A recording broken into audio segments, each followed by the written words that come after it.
Have you ever sat in a room and felt an overwhelming sense of boredom, only to ask yourself why? Let's delve into this. The concept of ego, as introduced by Sigmund Freud, plays an instrumental role in our daily lives. This ego, this sense of self, constantly craves stimulation and validation. It's like a hungry beast that's never quite satisfied. Our ego is an integral part of our psyche, relentlessly seeking out new experiences and affirmations to feed its insatiable appetite. When this need for engagement isn't met, we often experience a sense of restlessness, a gnawing feeling that we often label as boredom. Think about it. You're not merely bored because there's nothing to do. You're restless because your ego is starved of stimulation. Psychological studies further support this notion, highlighting the ego's constant need for stimulation. But the question remains, so could it be that our boredom is really just our ego's restlessness? If we delve deeper into this concept, we uncover a fascinating interplay between boredom and ego. Our ego, that part of us which seeks validation and recognition, craves constant stimulation. It's like a petulant child, always demanding attention, always wanting to be entertained. And when it's not, it throws a tantrum. That tantrum, dear listeners, is what we often perceive as boredom. Studies have revealed an intriguing connection between feelings of boredom and increased ego-driven behaviors.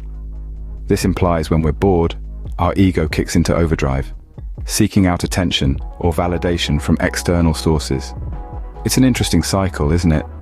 We feel bored because our ego isn't being stimulated, and in turn, our ego tries to alleviate that boredom through attention-seeking behaviors. Let's take a moment to consider Maslow's hierarchy of needs, a psychological theory that presents our needs in the form of a pyramid, with our most basic needs at the bottom, and self-actualization, the ultimate realization of one's potential, at the top. Self-actualization is deeply tied to our ego. It's about becoming the best version of ourselves, reaching our full potential, and gaining recognition for our achievements.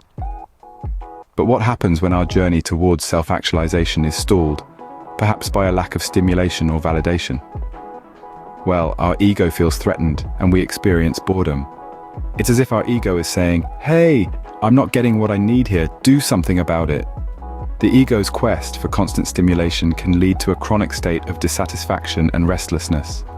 This relentless pursuit can keep us in a perpetual state of boredom, as our ego is never fully satisfied, always craving more. In essence, boredom can be seen as a restlessness of the ego.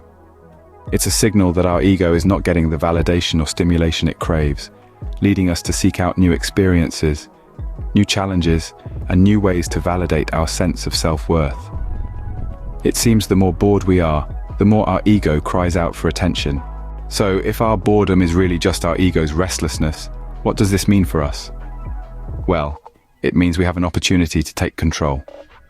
By recognizing that our feelings of boredom may in fact be a manifestation of our ego yearning for stimulation, we can begin to shape our responses more constructively. Instead of succumbing to restlessness, we can direct our energy towards self-reflection, mindfulness, or finding purposeful activities. Think about it. When we engage in these practices, we not only quench our ego's thirst for stimulation, but we also foster an environment of personal growth and self-improvement. We begin to see boredom not as an enemy, but as a sign that our minds are ready to explore, learn, and create. This newfound understanding of the ego-boredom link can empower us to transform periods of inactivity into moments of introspection and engagement.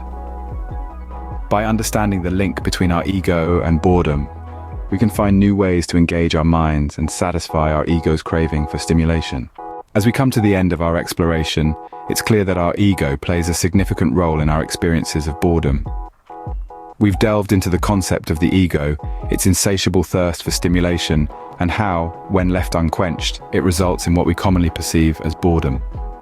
We've also touched upon the consequences of an unsatisfied ego and the restlessness that ensues. In this, we've found that boredom is not simply a lack of something to do, but rather a manifestation of the ego's unfulfilled desires. Furthermore, we've examined potential strategies to manage this inherent restlessness. From mindfulness to hobby cultivation, we've seen how these methods can help us meet our ego's desires for stimulation in a healthy, productive manner. So the next time you feel bored, ask yourself, is it really boredom? Or is it your ego craving for more? And how can you satisfy this craving in a healthy and meaningful way?